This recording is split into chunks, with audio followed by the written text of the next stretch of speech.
ఎంత కష్టంలోంచైనా బయటికి రావడం కోసం పారాయణ చేస్తారు.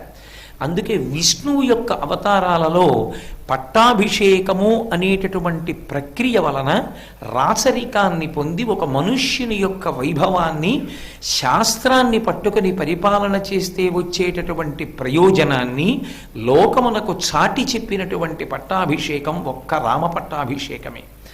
పైగా మిగిలిన పట్టాభిషేకాలకి వేటికి లేనటువంటి చిత్రం ఒక్క రామ పట్టాభిషేకానికే ఉంది. శ్రీరామ పట్టాభిషేకం జరిగినప్పుడు 500 నదుల నుంచి జలాల్ని ఆ రాత్రికి రాత్రి తీసుకొచ్చారు. అలా సంభవం కాదు, తీసుకొచ్చి ఉంచుతారంతే.